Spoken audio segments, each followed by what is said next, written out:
भक्तजन, हामीले हिजो चर्चा गर्दै थियौं नारदजीले पृथ्वी लोक भ्रमण गर्ने क्रममा भक्ति, ज्ञान र वैराग्यसँग नारदजीको भेटघाट हुन्छ। अनि त्यो खबर लगेर सनकादि कुमारहरूलाई सुनाउँदै हुनुहुन्छ। तपस्या गर्नलाई भनेर हिँड्नुभएका नारदज्यूले बाटामा सनकादि कुमारलाई भेटेर त्यो वृन्दावनमा भक्ति, ज्ञान र वैराग्यको जुन दुःख छ त्यो दुःखको बारेमा कहानी सुनाउँदै हुनुहुन्छ। कहानी सुनाउने क्रममा भक्ति महारानीले नारदजी हुनुहुन्छ भन्ने कुरा थाहा पाउनुभयो र नारदजीको स्तुति गर्नुभयो। अब नारदजीले ती वृद्ध भएका ज्ञान र वैराग्यलाई जगाउनु हुनेछ। भक्ति महारानीका दुई पुत्र ज्ञान र वैराग्य वृद्ध बनेर लडिरहेका थिए। ती वृद्ध बनेर लडिरहेका छोराको कारणले गर्दा भक्ति महारानी बडा दुःखमा हुनुहुन्थ्यो।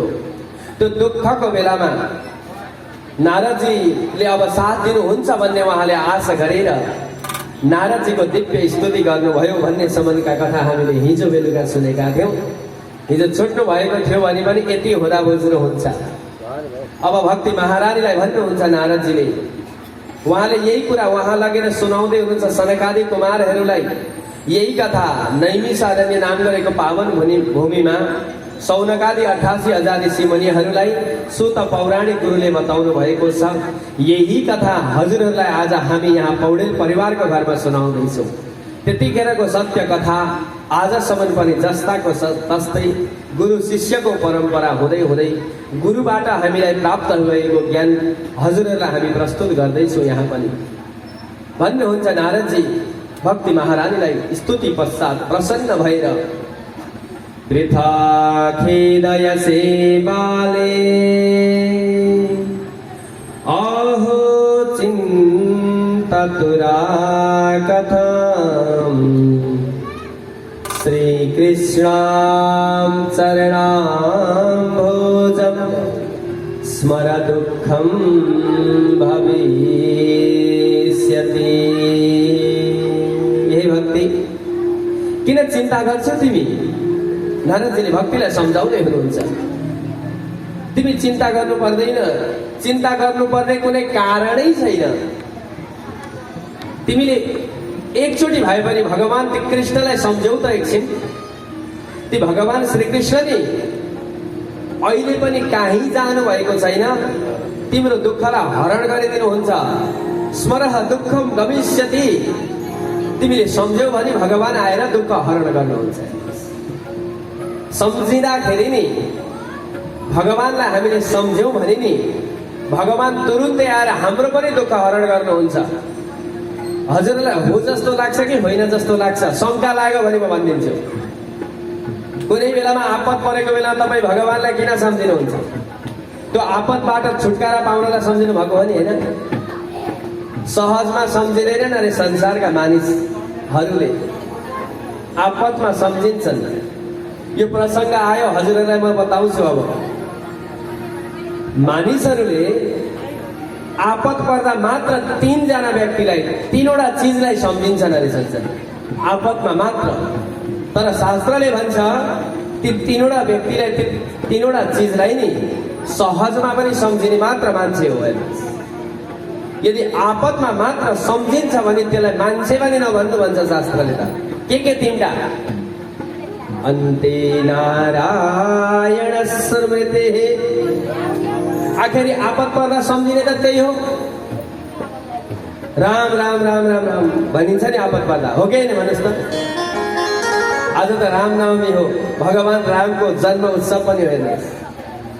आपत पर्दाखेरि राम राम राम राम राम भन्ने मान्छेले सहजमा पनि भन्न जान्नुपर्छ। होइन, आपत पर्दा मात्र राम राम भन्छ भने त्यो मान्छे नै होइन भनेको छ शास्त्रले। त राम राम जतिखेर सुखमा पनि राम राम राम राम राम भन्न जान्नुपर्छ।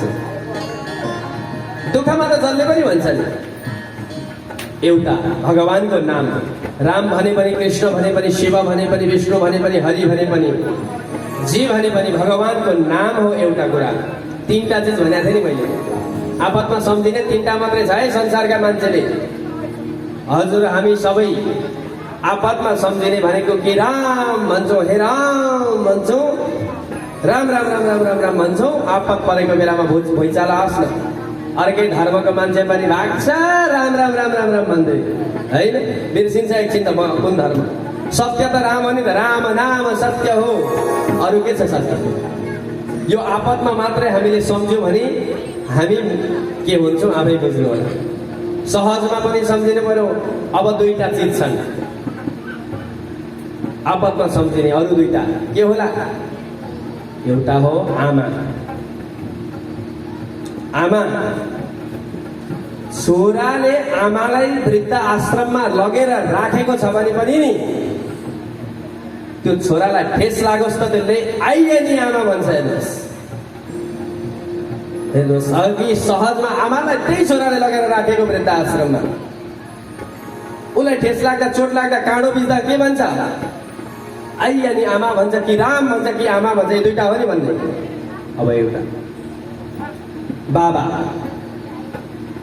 बुबालाई सम्झिन्छ मान्छेले आपत पर्दा। कुनै ठाउँमा बाटो बिराएको बेलामा, दुःख परेको बेलामा, सङ्कट आएको बेलामा आफूलाई सर्वस्व सुम्पिनेवाला ती पिताको हे बाबा भनेर सम्झिन्छ। हेर्नु, राम, आमा र बुबा, यी तीनटा चिजलाई, यी तीनटा व्यक्तिलाई जसले आपतमा मात्र सम्झिन्छ नि त्यो मनुष्य नै होइन, उसलाई मानव हो भन्ने अधिकार पनि छैन। त्यो जिउँदो लास हो भन्छ शास्त्रले। सुखमा सम्झिनु पर्यो आमा बुबा र भगवानलाई, त्यो मात्र मान्छे हो।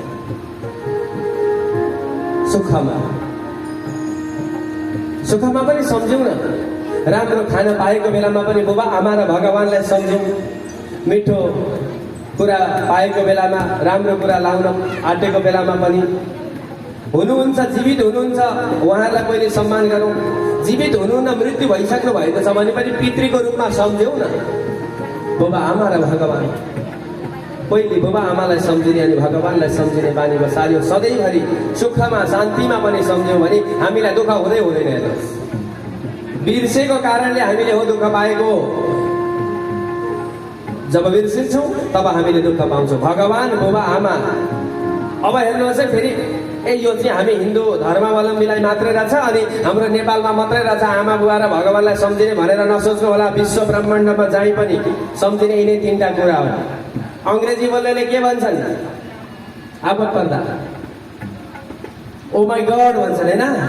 हो नि, ओ माई गड भन्छन्। आज त सर्टकटबाट भन्छन् ओ माई गडलाई पनि। राधे राधे। ओ माई गड भन्नु, हे मेरो भगवान भनेको हो नि त त्यो भनेको। अब गड भनेको को हो त भन्दा तिनै बुबा आमा र भगवान हो। हेर्नुहोस्, गड भनेको सृष्टिकर्ता, पालनकर्ता र संहारकर्ता हो नि, होइन? भगवान भने त्रिमूर्ति भगवान। जसले सृष्टि गर्नुभयो उहाँ भगवान हुनुहुन्छ, जसले पालन गर्नुहुन्छ उहाँ पनि भगवान हुनुहुन्छ, र जसले संहार गर्नुहुन्छ उहाँ पनि भगवान हुनुहुन्छ। हामीलाई सृष्टि कसले गर्नुभयो? संसारको सृष्टितिर नजाउँ, एकछिन आफ्नो सृष्टि सम्झौँ। हाम्रो सृष्टिकर्ता को हो? हाम्रो बुबा हो नि। बुबाको शरीरबाट हाम्रो सृष्टि भएको सृष्टिकर्ता हामीले पितालाई मान्छौँ, र हाम्रो पालनकर्ता को हुनुहुन्छ? आमा हुनुहुन्छ। हेर्नुहोस्, भगवान विष्णुको रूपमा आफ्नै आमा हुनुहुन्छ घरमा। पालन गर्नुभएको छ, जसले हामी जन्मिदेखि जन्मिँदाको त के कुरा गर्नु, हामी पेटमा हुँदा पनि आमाले खाएको खानकीबाट हामी हुर्केका हौँ। आमाले खानुभयो भने मात्र हामी गर्भमा पनि बाँचेका हौँ। अनि तिनै आमाले हामीलाई स्याहार सुसार गर्नुभयो। ती आमा पालनकर्ता हुनुहुन्छ, अनि संहारकर्ता भगवान। यी सृष्टिकर्ता, पालनकर्ता र संहारकर्ता खोज्न जानै पर्दैन, कहीँ घरमै भेटिन्छ। अब यिनीहरूलाई जुनसुकै भाषा बोले पनि, जुनसुकै धर्ममा भए पनि मान्छेले सम्झिने यिनी सृष्टिकर्ता, संहारकर्ता र पालनकर्तालाई हो आपतमा सम्झिने। है, सम्झिन्छन् नि आपतमा मात्रै, तर हामीले चाहिँ सहजमा पनि सम्झिनु पर्छ। अब कसरी गड भनेका चाहिँ ती ब्रह्मा विष्णु प्रजापति भए त? गुरुजीले त अघि गड पनि भन्नु भएन? गढमा 3वटा अक्षर छन् नि, GOD। अङ्ग्रेजी जान्नेका लागि पनि है यो जी भनेको के हो? जेनेरेटर गराउँदैछ। जेनेरेटरले के गर्छ? उत्पादन गर्छ। हाम्रो जेनेरेटर को हो? हाम्रो बुबा हो हैन? उत्पादन गर्ने हो नि त, बुबाले उत्पादन गर्नुभयो। ओबाट के हुन्छ? अपरेटर। अब त्यो उत्पादन भएको करेन्टलाई त्यहाँको उत्पादन भएका चिजलाई चाहिँ सप्लाई गर्ने काम कहाँ कति पुर्याउने हो, सबै परिपूर्ण गराउने कसले गर्छ? अपरेटरले गर्छ। अपरेटर भनेको हाम्रो घरकी आमा, हामीलाई खानपानदेखि लिएर हरेक कुरामा स्याहार सुसार गर्ने। हेर्नुहोस्, जेनेरेटर, अपरेटर र सम्हार गर्ने पनि चाहिन्छ। अब यसको काम सके पछाडि यो ध्वनि यन्त्रकै उदाहरण लिउँ। यो मैले बोलुन्जेली अन हुन्छ, यसलाई अफ गर्ने चाहिन्छ एउटा व्यक्ति, उहाँबाट अफ गर्दा हुन्छ। डिस्ट्रोयर पनि चाहियो, डिएक्टिभेटर पनि चाहियो नि, होइन हो? ती भनेका भगवान्। अब यी 3 जनालाई चाहिँ नि हामीले सुखमा पनि सम्झिनुपर्छ। भगवान्, बुबा, आमा। यति कुरा बुझौँ अहिलेलाई।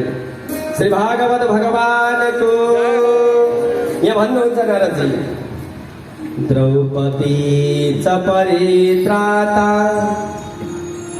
येन कौरवकस्मला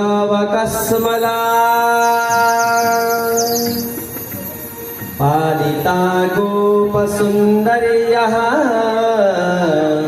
सकृष्ण क्वापि नो गतः। भक्ति सम्झिनुहोस् न, दुःखलाई हरण गरेर त तिनै हुनुहुन्छ नि भगवान् कृष्ण। अघिको कुरा मैले जीओडी गडका कुरा गरेँ होइन, दुःख हरण गर्नलाई भगवान् सम्झिन्छु भने आपत परेको बेलामा सम्झिन्छौँ, सहजमा पनि सम्झौँ। अहिले तपाईँलाई आपत परेको छ, आपतमा पनि सम्झौँ, सहजमा पनि सम्झौँ, जतिखेरै सम्झौँ। कृष्ण भगवान्लाई एकचोटि सम्झिनु त भनेर नि नारदजीले भक्तिलाई भगवान् कृष्णको ध्यान गराउन लाउनुहुन्छ। होइन, कृष्णलाई सम्झिनु त। ती कृष्ण अहिले पनि कहीँ जानुभएको छैन।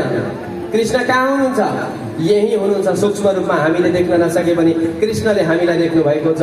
ती गोपालहरूलाई, गोपीहरूलाई रक्षा गर्नेवाला कृष्ण। त्यति मात्र होइन, द्रौपदीलाई बचाउनेवाला भगवान् पनि आज कहीँ जानुभएको छैन, यही हुनुहुन्छ। द्रौपदीलाई कसरी बचाउनु भएको थियो भगवान्ले? हजुरहरूले महाभारत हेर्नु भएको छ है?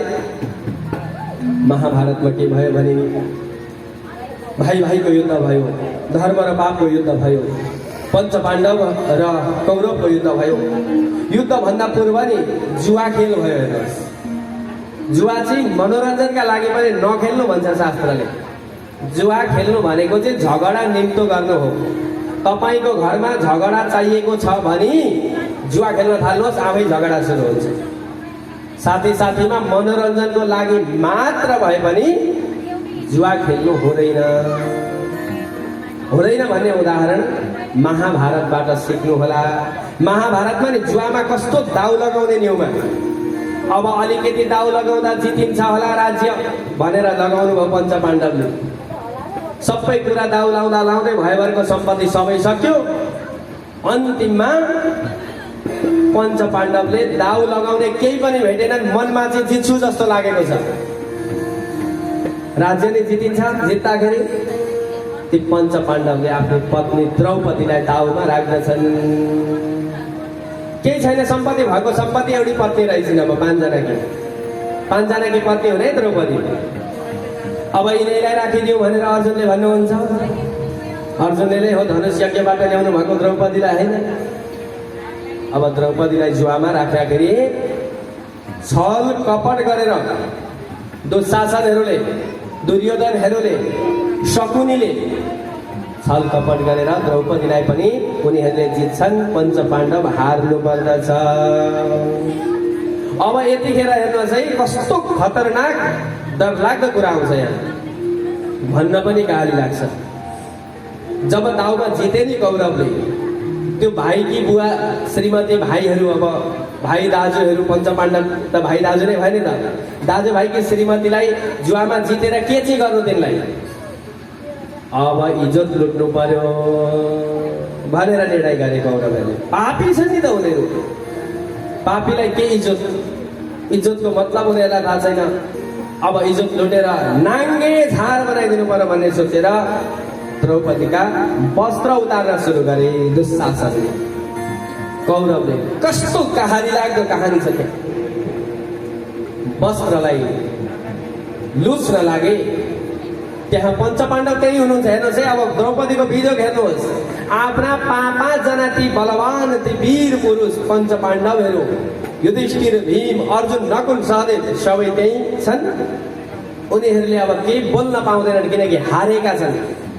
उनीहरू त शिर झुकाएको झुकाई, दिल दुखाएको दुखाई, अरू के गर्न सक्दैन। हेर्न सकिँदैन, बचाउन सकिएन, बचाउन पाइँदैन। त्यो बेलामा माता द्रौपदीलाई यति धेरै दुःख लाग्यो। त्यो दुःखको बेलामा त्यो वस्त्र लुटेर, वस्त्रलाई तानेर आफूलाई नङ्ग्याएर इज्जत लुट्न आँटेको बेलामा माता द्रौपदीले ती परमात्मा भगवान कृष्णलाई सम्झिनुहुन्छ। श्री कृष्ण गोविन्द हरे मुरारे हे नाथ नारायण वासुदेवा। श्री कृष्ण गोविन्द हरे मुरारी हे नाथ नारायण वासुदेवा। श्री कृष्ण गोविन्द हरे मुरारी हे नाथ नारायण वासुदेवा। श्री कृष्ण गोविन्द हरे मुरारी हे नाथ नारायण वासुदेवा। यसरी भगवान कृष्णको स्तुति द्रौपदी माताले गर्नुहुन्छ। हेर्नुहोस्, यो श्रीकृष्ण गोविन्द हरि मुरारे हे नाथ नारायण वासुदेव, यो जुन श्लोक छ नि, यो भजन छ नि, यो भगवान कृष्णको 7वटा नामले युक्त भएको भजन हो।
यसरी भगवान श्रीकृष्णका 7वटा नामले युक्त भएको यो श्लोकलाई गाउन लाग्नुहुन्छ। हेर्नुहोस्, ती स्वामीहरूलाई गुहार्ने अवस्था छैन क्या त्यतिखेर। भगवानलाई यति भन्ने बित्तिकै नि त्यतिखेर भगवान द्वारिकामा हुनुहुँदो रहेछ। द्वारिकामा भगवान द्वारिकाधीश श्रीकृष्ण भगवान नि भोजन गर्ने बेलामा हुनुहुन्थ्यो। त्यो बेलामा आफ्ना रानीहरूले, सेविकाहरूले 56 भोग 84 व्यञ्जन तयार पारेर वरिपरि खानेकुरा 84 व्यञ्जन अनि 56 भोग भनेको के हो भने सब्जी, अचार जस्ता खानेकुराहरू हुन्छन् नि, यी 84 चिज हुनुपर्छ। अनि रोटी, चावल, भात आदि भन्छौँ नि हामी, यिनीहरू 54 चिज हुनुपर्छ, 56 चिज हुनुपर्छ। यसलाई 56 भोग अनि 84 व्यञ्जन भनिन्छ।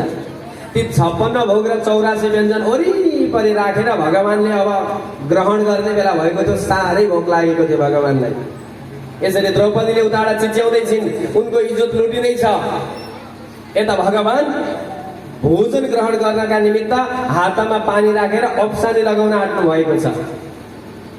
अप्साले लगाउनलाई हातको पानी यसो घुमाउँदै हुन्थ्यो, कानमा द्रौपदीको आवाज आयो, जुरुक्क उठ्यो, त्यहाँबाट भोजन सबै छोडेर रानीहरू हेरे आएर त्यतिखेर भगवान हराउनु भयो। हेर्नुहोस्, द्वारिकाबाट हराउनु भयो। सूक्ष्म रूपमा आकाश मार्गमा हुँदै द्रौपदीलाई दुशासनले लुच्न थालेको साडी नसकिँदै, इज्जत नलुटिँदै आकाश मार्गबाट नि साडीका साडी वर्षा गरिदिनु भयो। जति दुशासनले तान्छ त्यति साडी आएको आएका छ, द्रौपदीको इज्जत लुटिएन। यति धेरै साडी कि त्यहाँ देख्ने मान्छेले नि नारीमा साडी हो कि साडीमा नारी हो छुट्याउन नसक्ने गरी साडीको वर्षा भगवानले गरेर यसरी द्रौपदीको इज्जत लुटाइदिनु भयो। यति साडी दिनुभयो कि दुशासन सबै गलेर लखतरा नै भए, तर इज्जत लुट्न सकेनन्। श्री कृष्ण भगवानको। अनि ती कृष्ण आज पनि कहीँ जानु भएको छैन, सम्झिँदा आउनुहुन्छ भनेर भक्ति महारानीलाई नारदजीले सम्झाउँदै हुनुहुन्छ। यहाँ अलिकति बडो विचित्रको प्रसङ्ग छ। हामीलाई प्रश्न आउन सक्छ, ती द्रौपदी मातालाई भगवान कृष्णले कपडा कहाँबाट ल्याएर दिनुभयो? भगवानको कपडाको पसल थियो? राधे राधे। कहीँबाट खोसेर ल्याउनु भयो कि यहाँ राजगढको बजारबाट साडी लिएर जानुभयो भगवान? होइन, प्रश्न आउँछ नि त, कहाँबाट, के कारणले, किन दिनुभयो, कहाँबाट आयो भगवानलाई त्यो साडी? एकछिन हजुरहरूलाई म बताउँछु कहाँबाट आयो। बाल्यकालमा भगवान कृष्ण र द्रौपदी साथी हुनुहुन्थ्यो। यो अरूतिर कथा भेटिँदैन। भागवतमा यसरी गइरहेर यहाँको शब्दलाई खोज्यो भने चाहिँ भेटिन्छ, हजुरहरूले पनि भेट्न सक्नुहुन्छ। बाल्यकालमा भगवान श्रीकृष्ण र द्रौपदी अत्यन्त मिल्ने साथी हुनुहुन्थ्यो। अनि एक दिन घुम्न जानु भएको थियो। हेर्नुहोस्, द्रौपदी र भगवान कृष्ण एउटा उपवनमा घुम्न जानुभएछ। उपवनमा पुष्पको वनमा घुम्न जानुभयो। घुम्न जाँदै गर्दाखेरि मित्रता, यति धेरै मित्रता थियो उहाँहरू एक आपसमा नि। तर द्रौपदीको विवाह चाहिँ भइसकेको थियो। हेर्नुहोस्, विवाह भइसकेपछिको मित्रता, सानैदेखिको साथी हुनुहुन्थ्यो हुन चाहिँ, तर त्यो घुम्न गएको समय चाहिँ द्रौपदीको पञ्च पाण्डवसँग विवाह भइसकेपछि नै घुम्न जानु भएको वनमा, उपवनमा। त्यो मित्रता, त्यो साथी घुम्न जाँदै एउटा वनमा पुगेपछि, त्यो पुष्पको वनमा पुगेपछि भगवानलाई एउटा पुष्प मन पर्यो। हेर्नुहोस्, पुष्प भगवानले मनमा सोच्नुभयो, यो पुष्प टिपेर यी द्रौपदीलाई दिए भने नि हामी साथीको माया अझै बढेर जान्छ। अहिले पनि माया बढाउनका लागि मान्छेले पुष्प दिने चलन छ, आज पनि दिन्छन्। प्रेम बढ्छ। हेर्नुहोस्, पुष्पबाट, त्यो पुष्पमा प्रेम वृद्धि, प्रेमको भाव वृद्धि गराउने शक्ति हुन्छ पुष्पमा। सुन्दर पुष्प देख्नुभयो, भगवानले सोच्नुभयो यो पुष्प टिपेर द्रौपदीलाई दिन पाए, यी द्रौपदी र मेरो सम्बन्ध अझै राम्रो हुन्थ्यो। साथीको सम्बन्ध है। पत्नी त अर्काकै पत्नी हुनुहुन्छ, द्रौपदी पञ्च पाण्डवकी पत्नी हो, तर भगवान कृष्णले साथीको रूपमा स्वीकार्नु भएको थियो। अनि पुष्प टिप्नका निमित्त भनेर भगवान त्यो पुष्प वाटिकामा जानुभयो। द्रौपदी बस है, म उतो पुष्प टिपेर लिएर आउँछु भनेर ओरतिर राखेर आफू जानुभयो। अलि पर जानुभयो, हात लम्काउनु भयो। सुन्दर पुष्प कस्तो ठाउँमा फुलेको हुन्छ? काँडा भएको ठाउँमा फुलेको हुन्छ नि, होइन? गुलाबको पुष्प सम्झिनुहोस् त, कति काँडामाथि फुलेको हुन्छ। त्यो काँडाको बिचमा फुलेको पुष्प भगवानले टिप्नका निमित्त यसो तन्किनु भएको। त्यो पुष्पलाई छुने बित्तिकै अघि त्यो पुष्पको काँडोले भगवान श्रीकृष्णको नरम त्यो हातको कान्छी अम्लोलाई छेडिदिएछ। हेर्नुहोस्, छेडो, कहिल्यै चोट नलागेको शरीरमा चोट लाग्यो भगवानलाई। हेर्नुहोस्, जीवनमा पहिलोचोटि, त्यो पनि साथीलाई पुष्प टिपेर दिन्छु भनेर मनमा सोचेर पुष्प टिप्दा यति धेरै चोट लाग्यो नि, त्यो पुष्प टिप्न सक्नु भएन, साह्रै दुख्यो। अब यसो तान्दाखेरि त त्यो काँडो त्यही भाँचिएछ। भगवानले आइया भन्नुभयो, आउनुभयो द्रौपदीको छेउमा, यसो देखाउनु भयो, हात मेरो छेड्यो। हेर्दै त्यो काँडो एकातिरबाट छेडेको अर्कोतिर निस्केको रहेछ टुप्पो। अब न त टुप्पाबाट तान्नु, फेदाबाट तान्नु भन्दाखेरि मठारिएको छ। टुप्पाबाट तान्दा अम्लो सबै चिरिन्छ। हेर्नुहोस्, टुप्पो एकातिर, फेदा अर्कोतिर छ। भगवान श्रीकृष्णको कोमल त्यो हातको अम्लामा तान्न खोज्नुभयो त्यो यता मठारिएको छ, तान्न सक्नु भएन, रगत आइरहेको छ। त्यतिखेर नि त्यो रगतलाई देख्न नसकेर नि माता द्रौपदीले म अर्काकी पत्नी हुँ भन्ने कुरा पनि बिर्सेर भगवान श्रीकृष्णको त्यो पीडामा नि साथ दिन मन लाग्यो र तुरुन्तै हातका नङले त्यो जुन काँडो छ काँडोलाई निकाल्न खोज्नुभयो, निस्केन काँडो। यति धेरै दुखेको छ, भगवानलाई छटपटी भएको छ। माता द्रौपदीले निकाल्न खोज्नुहुन्छ, सक्नु भएन, नङ पनि छोटा रहेछन्। अनि म अर्काकी पत्नी हुँ, त्यो पनि 5-5 जना वीर पुरुषकी पत्नी हुँ, पर पुरुषको मैले हात छुनु हुँदैन भन्ने कुरा द्रौपदीलाई थाहा छ। तर पनि भगवान कृष्ण प्रतिको प्रेमको कारणले गर्दा हातले नभएपछि दाँतले निकालिदिनु भयो त्यो काँडो। श्रीकृष्ण चन्द्र भगवानको हेर्नुहोस् प्रेम, कति प्रेम गर्नुभयो कृष्णलाई द्रौपदी। दाँतले फुद्द निकालिदिनु भयो। नङले नआएको त दाँतले त आउँछ नि त। भगवान श्रीकृष्णका आँखाबाट आँसु झरे। त्यतिखेर हेर्नुहोस्, हे देवी, म प्रतिको तिम्रो भक्ति देखेर म आज अत्यन्त थकित भएको छु। भगवानले मनमा सोच्नुभयो, आज तिमीले त्यो काँडो निकालिसकेछ, भगवानलाई त आनन्द भयो नि त। त्यो काँडो निकाल्दा बहुत आनन्द भएको छ। कुनै दिन आपत पर्यो भने मलाई सम्झ्यौ। भगवानले मनमा विचार गर्नुभयो। अनि रगत त बग्न छोडेन अझै पनि। हेर्नुहोस्, काँडो त निस्क्यो नि, झन् धेरै रगत बग्न लाग्यो। भगवानले आइया भन्नुभयो। त्यतिखेर लगाएको नयाँ साडीको फेरो च्यात्नु भयो द्रौपदी माताले। म कसैकी पत्नी हो भन्ने कुरा भुलेर भगवान कृष्णको त्यो घाउमा मलम पट्टी गर्नका निमित्त लगाएको नयाँ साडीको फेरो सरर च्यातिदिनु भयो, आवाज आउने गरी। त्यही टुक्राले भगवान श्रीकृष्णको त्यो अम्लोमा बाँधिदिनु भयो, जडीबुटी सहित लगाएर। रगत बन्द भयो, आउन छोड्यो। भगवान श्रीकृष्ण निशब्द हुनुभयो, शब्दै निस्किएन मुखबाट। रुन मन लाग्यो भगवानलाई नि त्यो प्रेम देखेर नि। हे देवी, कुनै दिन आपत पर्यो भने नि तिमीले मलाई सम्झिनु है, मनमा नै विचार गर्नुभयो। तिमीले आज ठुलो ऋण लगाएकी छेउ मलाई, तिम्रो यो ऋण सावा ब्याज गरेर चुक्ता गर्नेछु। मनमा सोच्नुभयो। यसरी भ्रमण गरेर भरे घर घरमा जानुभयो सज्जन। त्यो 84 व्यञ्जन 56 भोगलाई त्यागेर सूक्ष्म रूपमा तुरुन्त आकाश मार्गमा गएर साडी दिनुको कारण बुझ्नुभयो नि हजुरहरूले।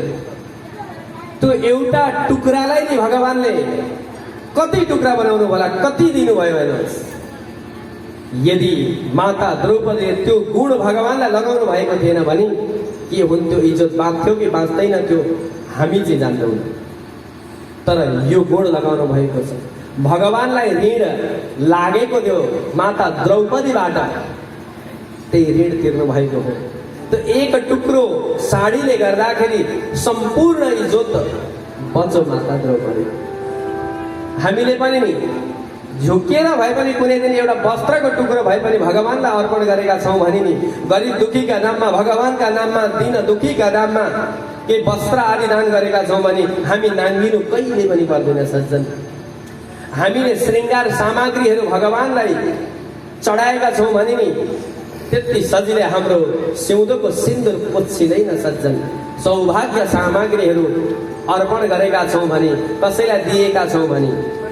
मैले भने पूजा त नि भगवानको धाममा गएर मन्दिरमा चढाउँदा मात्रै हुने होइन, गरिबलाई दिँदा, दुखीलाई दिँदा, कसैलाई सहयोग गर्दा, आपत परेका व्यक्तिलाई सहयोग गर्दा, तिर्खाएको व्यक्तिलाई पानी खान दिँदा, भोकाएको व्यक्तिलाई अन्न खान दिँदा, दीन दुखी अपाङ्ग आदि सबैलाई सहयोग गर्दा, दृष्टिविहीन आदिलाई सहयोग गर्दाखेरि नि सम्पूर्ण भगवानले सोच्नुहुन्छ कि यो मलाई ऋण लगाउँदैछ यो व्यक्तिले। आखिर सबै परमात्माकै अंश त हो हामी सबै। प्राणीहरूमा सद्भावना राखेर सत्कर्म गर्नेवालालाई भगवानले कहिले भुल्नुहुन्न। भगवानले सम्झिनुहुन्छ कि यसले त त्यो गरिबलाई दियो, त्यो गरिबले त तिर्न सक्दैन, मैले तिरिदिनुपर्छ त्यसको ऋण भनेर भगवानले जिम्मा लिनुहुन्छ। संसारका मान्छेलाई दिएको ऋण नि फिर्ता हुन्छ कि हुँदैन ग्यारेन्टी छैन नि ग्यारेन्टी।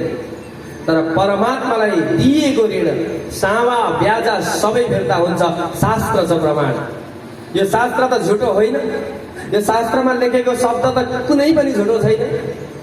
यो शास्त्र प्रमाण छ। सज्जन, संसारका मान्छेले नि लगेर खायो भने तिर्छन् तिर्दैन त्यो हामी जान्दैनौँ न, तर शास्त्रले भन्छ भगवानको नाममा, गरिब दुखीको नाममा, दीन दुखीको नाममा कसैलाई सहयोग हामीले गर्यौँ भने त्यो सम्पत्ति सही ठाउँमा प्रयोग भयो। वित्तस्य त्रिविधा गति भन्छ शास्त्रले। सम्पत्तिका तीनवटा गति छन्। एउटा खाएको लाएको औरत्र, अर्को दिएको दान गरेको, धर्म कर्म गरेको परत्र, पछिलाई लुकाएर राखेको छ, जम्मा मात्रै गरेर राखेको छ नि अलपत्र हेर्नुहोस्। तपाईँको सम्पत्ति औरत्र होस् भन्ने लाग्छ भने खानुहोस्, मिठो मिठो राम्रो राम्रो लाउनुहोस्, औरत्र हुन्छ। गरिब दुखी मठ मन्दिर पार्टी पौवा बाटो घाटो आदिमा सहयोग गर्नुहोस्। दीन दुखी प्रति करुणा जागृत गराउनुहोस्। बाल बालिका आश्रम आदि विभिन्न प्रकारका संस्थाहरूमा जहाँ चाहिँ गएर तपाईँको सम्पत्ति सही ठाउँमा प्रयोग हुन्छ त्यहाँ मात्रै दिनुहोस् नि। फेरि कसैले हम्म पार्ने ठाउँमा दिनुभयो त्यो पनि नरक जान्छ, आफू पनि गइएला बर्बाद छ। त्यो प्रत्यक्ष दिनुहोस्, प्रत्यक्ष उसले प्रयोग गर्ने चिज दिनुहोस्। तपाईँले दिएको चिज उसलाई प्रयोग पनि होस्, जसको लागि भनेर दिँदै हुनुहुन्छ त्यसलाई प्रयोग हुने गरी दिनुभएको छ भने त्यो हुन्छ परत, र पछिलाई बाटा खर्ची हेर्नुहोस् त्यो सामा ब्याज सबै प्राप्त हुन्छ। लुकाएर राखेको छ भने चाहिँ के हुन्छ? अलपत्र। लुकाएर राख्नु हुँदैन। के गर्नु? न छोराले भेट्छ न बुहारीले भेट्ने। माटा गाडी आयो कि कसलाई दिएको छ नि, होइन? राधे राधे भन्नुहोस्। श्री हरि भगवानको यो उदाहरण दिनुहुन्छ। हे भक्ति, तिमी त भगवानकी अत्यन्त प्रिय भक्ति हौ।